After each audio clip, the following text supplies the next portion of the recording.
किसी ने क्या कमाल की बात की है कि भगवान मंदिर को नहीं मनुष्य के हृदय को पसंद करते हैं, क्योंकि मंदिर में इंसान की चलती है और हृदय में भगवान की चलती है। हाय दोस्तों, दिस इज पीयूष कोटक। एक बहुत ही बढ़िया कहानी आप लोगों के साथ शेयर करना चाहता हूँ। ये कहानी है एक लड़के की जो अपने जीवन में बहुत प्रॉब्लम फेस कर रहा था। उसकी सैलरी भी कम होती जा रही थी और उसके कर्जे बढ़ते जा रहे थे। उसके जीवन में इतनी परेशानी आ रही थी कि वो बहुत दुखी था।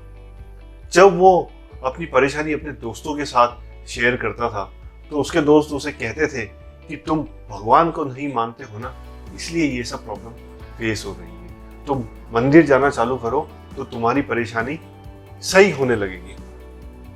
उस लड़के ने उस दोस्त की बात नहीं मानी और उसने बोला, भगवान भगवान कुछ नहीं होते, अपने कर्म ही सब चीजें अपने को दिलवाते हैं।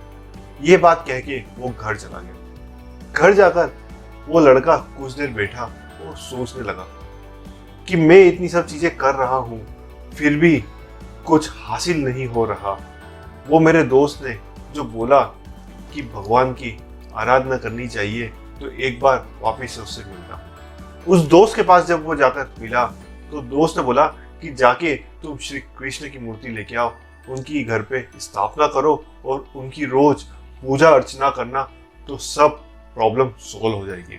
उसी दिन वो लड़का बाजार गया, श्री कृष्ण की मूर्ति लेकर आया, घर पर पूरी विधि विधान के साथ स्थापना की और रोज पूजा अर्चना करता रहता था।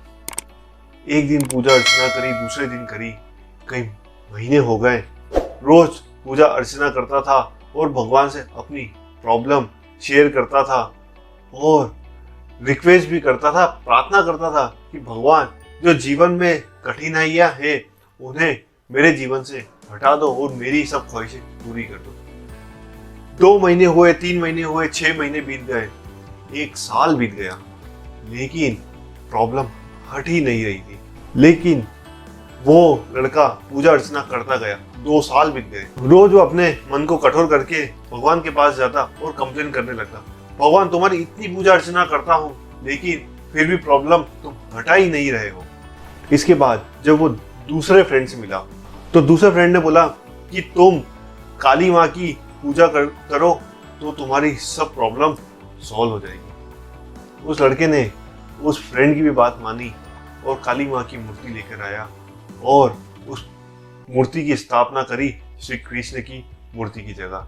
और श्री कृष्ण की मूर्ति को उस मंदिर के ऊपर एक रैक बना हुआ था, वहां पर उस मूर्ति को रख दी। काली माँ की भी पूजा अर्चना रोज करता था। 1 साल बीत गया, 2 साल बीत गया, लेकिन फिर भी कुछ हो ही नहीं रहा था। एक बार जब उसने जो अगरबत्ती और धूप लगाते थे वो काली माँ को लगाए हुए थे, वो धूप से जो धुआं निकलता था तो उसने सोचा कि वो श्री कृष्ण के मुख में जाता होगा तो उनका मुख ढक देता हूँ। तो जब वो लड़का श्री कृष्ण का मुख ढकने गया तो भगवान ने उसका हाथ पकड़ लिया। तब उसने बोला कि भगवान तुम यहाँ पर कैसे विराजित हुए? जब इतने दिनों तक तुम्हारी मैं पूजा अर्चना करता था तब तो तुम आए नहीं। तब भगवान ने बोला, अभी तक सिर्फ तुम मूर्ति की पूजा करते थे, आज तुम मुझे मन से याद करने लगे। इसी तरह कहा जाता है कि भाव बसे भगवान, कि भगवान अपने भाव में, अपने मन में बसते हैं और भगवान भी वहां पर ही जाना चाहते हैं जहां पर हम उन्हें मन से याद करते हैं। तो आप सब लोगों से कहना चाहता हूं कि ऊपर वाले की दुआएं से, अपने सगे संबंधियों के प्यार से और अपनी सच्ची लगन से जो भी काम करो, इतनी मन से, इतनी श्रद्धा भाव से करो कि ऊपर वाला भी हर एक आपकी ख्वाहिश अवश्य पूरी करेगा। जो भी काम अपने मन से करते हैं तो उसका फल अवश्य मिलता है। सिर्फ दिखावट के लिए अगर जो भी अपन काम करेंगे तो उसमें अगर रिजल्ट मिल भी जाएगा तो उतनी खुशी नहीं मिलेगी। अगर भाव अच्छा होगा तो उसका जो भी रिजल्ट, जो भी परिणाम मिलेगा उसे हम सच्चे मन से एक्सेप्ट कर पाएंगे और उसमें से बहुत अच्छी चीजें सीख पाएंगे। तो आप सब लोगों से कहना चाहता हूँ कि इसी तरह अपनी जीवन को और बेहतरीन बनाने के लिए, अपनी सोच को और ज़बरदस्त बनाने के लिए मेरी ये किताब यू आर कमांडो को आज ही परचेस करें, अगर अभी भी आपने नहीं खरीदी है तो। ये आपकी मेंटलिटी को बहुत ज़बरदस्त बनाएगा और आपके जीवन में जो भी अपॉर्चुनिटी के द्वार रुके हुए हैं वो अवश्य खोलेगा। Thank you so much. Stay connected.